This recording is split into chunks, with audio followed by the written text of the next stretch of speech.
Okay, update tayo mga kaibigan at reaction video dito kay Kibuloy. Okay, mga spiritual wives ni Kibuloy, pinangalanan na wanted rin pala sa Amerika. Okay, sa vlog ni Mema.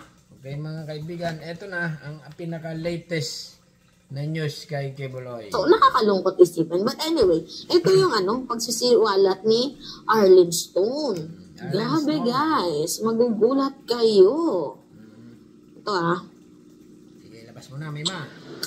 Papangalanan ko po yung iilan sa mga spiritual wives ni Pacquiao.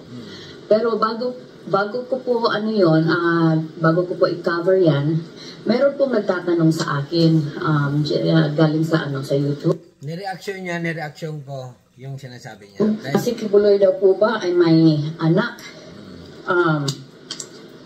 Sa pagkakaalam ko po, wala po siyang anak, wala po siyang legal wife. Sa mga nagtanong kung mayroon po ba siyang asawa, wala po siyang legal wife. However po, marami po siyang spiritual wife. So wala legal wife, ano ba ibig sabihin ng legal wife? Eh di yung legal na asawa. Okay? Ibig sabihin ng mga spiritual wives ay di kabit.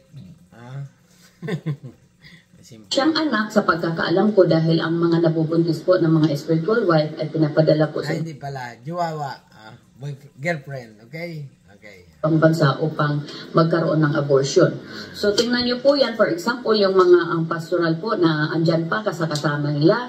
Tingnan niyo po ang mga katawan kung yan po ba ay katawan ng isang dalaga. So, yan lang po. So, hindi ko na i-elaborate kung ano yung mga nangyari.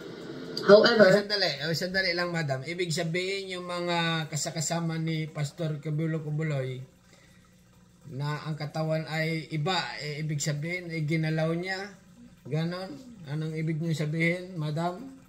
Ulitin natin na para maintindihan. Medyo naguguluhan na ka. Medyo magulo Medyo naguguluhan tayo mga. Inuulit ko.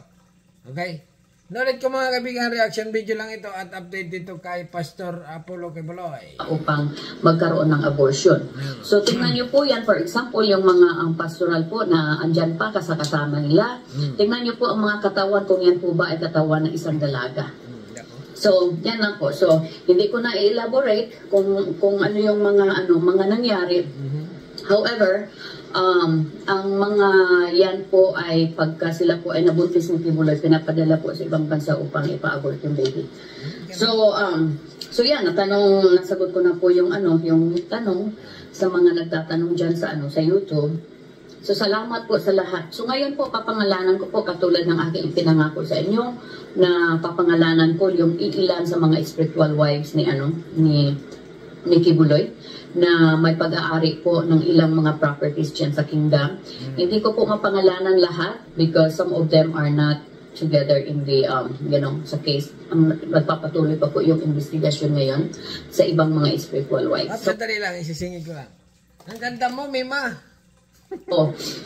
Ang papangalanan ko po ay si Tessie Dandan tsaka si Ing Salinas. Ay, ganun? Ay, grabe. Si Felina Salinas. Ang mga properties po ng kingdom ay nakapangalan po sa iba't ibang mga spiritual wives ni Disappointed Son. Marami po ang mga properties na nakapangalan sa mga dandan. Pero madam, yung sinasabi nyo ba ay tunay? Yan ang tanong ng sambayanan, okay? Or katulad kong Pilipino, yung may proofs ba kayo na yung sinasabi nyo ay tulad ng si Kibuloy ay ginagalaw niya yung mga pastoral niya. Pangalawa, dinadala niya sa Amerika at pinapaagas, ganon, pinapalaglag pag namubuntis, ganon ba? Ang tanong ko lang ay kung may ebidensya ba kayo or matibay, okay, yung sinasabi nyo. Pero dahil sa nagre-reaction lang tayo mga kaibigan, ay continue lang, okay? Hindi lang kay Tessie Dandan, kundi sa ibang mga pamilya niya. At doon po din po kay Salinas. Hindi lang kay Felina Salinas, kundi sa mga niya, sa pamilya niya na andyan sa loob. So pero karamihan po sa mga malalaking properties ay nakapangalan sa isa pang apelyido. Maraming mga apelyido na nakapangalan individually yung mga properties ng kingdom. Lalo na ngayon na ganito ang nangyayari bago po nangyari itong case, itong investigation po, nilipat na po nila sa kanilang iba't ibang mga pangalan po individually. Ay, So, ganun na siyempre naman, okay? Talaga naman si Kubuloy, matalinong tao, okay? Kung sakaling naman hanapin or imbestigahan yung kayamanan ni Pastor Kubuloy, ay nilipat na. Kaya naging milyonaryo yung tao ito kasi nga gumagamit din talaga ng utak, mga kaibigan, okay? Si Pastor. Talaga matalino ito si Pastor na ito. Napapanganga ako. Di ba? May mga parang tulog na. May mga natulog ka na ba? kayo po mga members, workers na many years you offered your life, your belief into this monster kingdom. Sana naman po kayo ay magising. At kung gusto niyo pong suriin ang aking mga sinasabi, imbestigahan po ninyo yung ownership po ng kingdom properties, kung sino po ang mga may pag-aari. Ganun. Naku ay commercial. Ima na naman. Kumali na naman ang commercial video mo. Ads. Mapanoorin na nga natin. Pero i-skip ko rin. Yeah. Ayan, skip ko na. Okay, talaga nga namang hindi siya natatakot sa kanyang mga sinisiwalat guys, sa kanyang mga bintang. Pero, sa aking nalaman, itong mamaya na tayo pumunta kay Tessie Dandan. Dito muna tayo kay Salinas. Pilina Salinas. Actually, maganda siya guys. Ayun. Ay, katabi ni Kibuloy. May taling dito. Maganda nga. Ay, Diyos mio si Pastor. Talaga naman. Pastor. Lover boy. Yeah. May tsura. Si Pilina Salinas. Yan o. Siyempre. Pares kayo naka-green. Pares kayo naka-green ng damit. Nakita niyo. May tsura siya, no? Pero, sa gitna ng kanyang kagandahan, meron pala siyang tinatagong kasamaan. Sabi dito, woman smuggled $335 on a private jet to Philippines prosecutor. So, yan po si Woman smuggled $335,000. Ang laking pera nito, mga kaibigan, $335 US dollar ito. On private jet to Philippines prosecutor. Honolulu. A woman hid for a Philippines private jet. Talaga naman si Kibuloy. Payaman ng payaman lalo. Yaman na, lalo pang yamaman. Binibigay na ang kapirahan sa kanyang mga legal spiritual wife. Sabi po bang klase itong babatali ni nito. Okay, continue lang Pilina Salinas. Yung isa sa mga umamin na nga na meron silang... Talaga napansin ko lang dito kay Kibuloy na parang nasa Bible din nga yung sinasabi niya. Kasi nga nasa Bible, humayo kayo at magpakarami. Okay?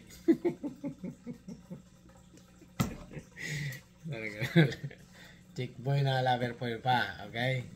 Habulin lang siguro. Habulin lang ng babae.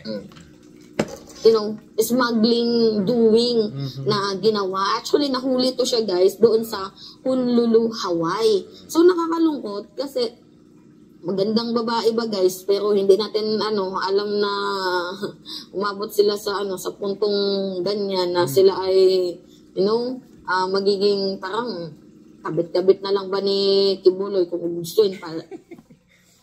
Kabit-kabit. Okay, nga. Kabit na nga rin yun. Okay.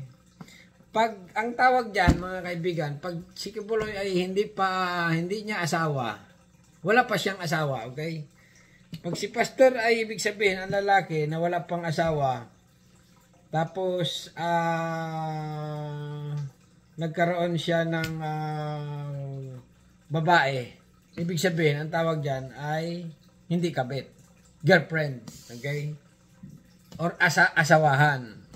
Ganon, ganyan, okay? Ang lalaki na hindi pa kasal. Pero kung kasal na ang isang lalaki, bago may kinakasama pa, panibagong babae, ang tawag dyan ay kabit. Okay? Nangangalabit sa kabit bahay. Okay? Kaya ito tinawag ni spiritual vibes ni Kibuloy. Yan na.